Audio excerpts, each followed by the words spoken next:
নিৰুদ্দেশ হ'ল চকুৰ আলীৰ সন্ধান দিওঁতালৈ 10,000 টকাৰ পুৰস্কাৰ ঘোষণা। হাতত পুত্ৰৰ ফটো লৈ হাহাকাৰ পিতৃৰ।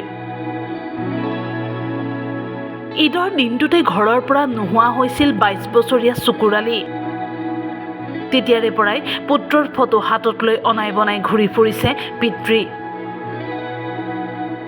লখিমপুৰ জিলাৰ হেঁচামৰা চাপৰিৰ চকুৰ আলী যোৱা 11 এপ্ৰিলৰ পৰা নিৰুদ্দেশ হৈ থকাত পৰিয়ালটোৰ মাজত হাহাকাৰ পৰিস্থিতিৰ সৃষ্টি হৈছে, যাৰ বাবে পৰিয়ালৰ লোকসকলে যুৱকগৰাকীক সন্ধান দিওঁতালৈ ঘোষণা কৰিছে 10,000 টকাৰ পুৰস্কাৰ। হেঁচামৰা চাপৰি চকুৰ আলী, বয়স 22 বছৰ, পিতা শ্ৰী নুৰ মহম্মদ আলী, গাঁও হেঁচামৰা চাপৰি, ডাকঘৰ গৰৈমাৰী, থানা বগীনদী, লখিমপুৰ। তেওঁ ঈদৰ দিনাখন ঘৰৰ পৰা নিৰুদ্দেশ হৈছে।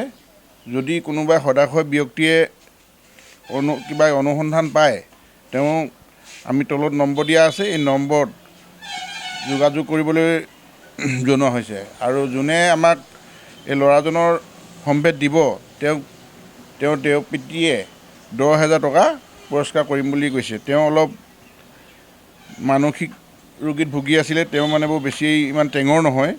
এই ফটোসহ আমাৰ এই বিজ্ঞাপনটোত দিয়া হৈছে।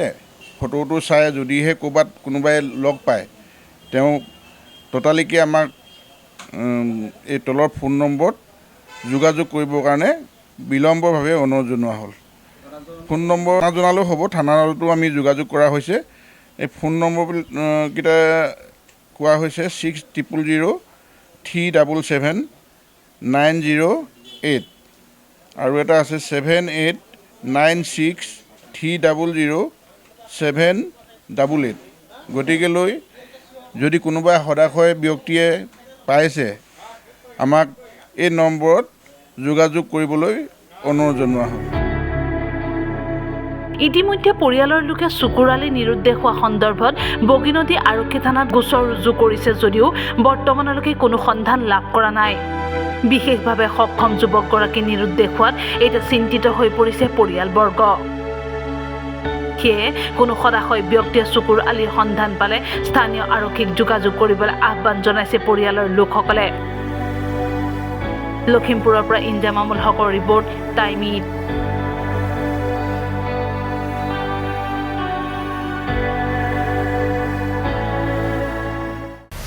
প্ৰতিটো ৰাজনৈতিক দলে বজাইছে নিৰ্বাচনী ৰণদংকা। বিজেপিৰ নিৰ্বাচনী ইস্তাহাৰত জনতাৰ বাবে আছে কি? কংগ্ৰেছৰ বিৰোধীয়ে জনতাক দিছে কি প্ৰতিশ্ৰুতি? AIUDF ফেক্টৰ হ'ব নেকি এইবাৰৰ নিৰ্বাচনত? প্ৰতিটো দলৰ প্ৰতিনিধিয়ে জনতাক ক'ব তেওঁলোকৰ প্ৰতিশ্ৰুতিৰ কথা। ষ্টাৰ চিমেণ্ট 24ত চৰকাৰ কাৰ? পাৱাৰ্ড বাই ডাটা মিছন।